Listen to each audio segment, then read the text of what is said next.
കുറച്ച് കാലമായിട്ട് നമ്മൾ പറഞ്ഞുകൊണ്ടിരിക്കുന്നതാണ്, ഇപ്പോഴും പറയുന്നത്. റിസൾട്ട് വന്ന ദിവസം പറഞ്ഞു തന്നെയാണ് എനിക്കിപ്പോഴും വീണ്ടും വീണ്ടും പറയാനുള്ളത്. ഇത്രയും കാലം പറഞ്ഞത് കൂടുതൽ ഊർജ്ജത്തോടു കൂടെ ഇനിയുള്ളൊരു തലമുറ കൃത്യമായി കേൾക്കാൻ, അവർക്ക് ഹോപ്പ് നഷ്ടപ്പെടാതിരിക്കാൻ, മുന്നോട്ട് ഫൈറ്റ് ചെയ്യാൻ കാരണമുണ്ട് എന്നവർക്ക് തോന്നാൻ നമ്മൾ ഇനിയും ഉച്ചത്തിൽ ഉറപ്പോടെ പറയേണ്ടതുണ്ട്. നമ്മൾ ആ ഹോപ്പ് കാത്തു സൂക്ഷിക്കേണ്ടതുണ്ട് എന്ന് തന്നെയാണ് വിശ്വസിക്കുന്നത്.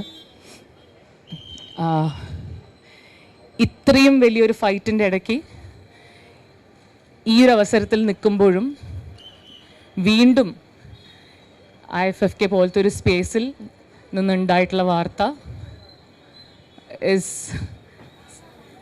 is unbelievable. It's shocking for me.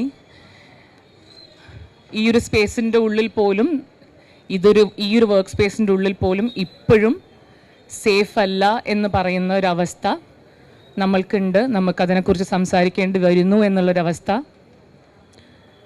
is something that we should all be taking very, very seriously. I hope the academy is listening. I hope the government is listening. Because അവൾക്കൊപ്പം എന്ന് പറയുക എന്നുള്ളത് മാത്രമല്ല, കൂടെ നിൽക്കുക, സഞ്ചരിക്കുക, എപ്പോഴും ഉണ്ടാവുക, ആ സപ്പോർട്ട് കോൺസ്റ്റൻ്റ് ആയിരിക്കുക എന്നുള്ളത് വളരെ വളരെ ഇമ്പോർട്ടൻ്റ് ആണ്. അത് ഞങ്ങൾ എക്സ്പെക്റ്റ് ചെയ്യുന്നുണ്ട്. അതിനുവേണ്ടി നമ്മൾ ചോദിച്ചുകൊണ്ട് തന്നെ ഇരിക്കും. അതിൽ ഒരടി പോലും പിന്നോട്ടില്ല എന്ന് വീണ്ടും വീണ്ടും ഇവിടെ പറയുകയാണ്. I guess that's all right. That's what we want to say here.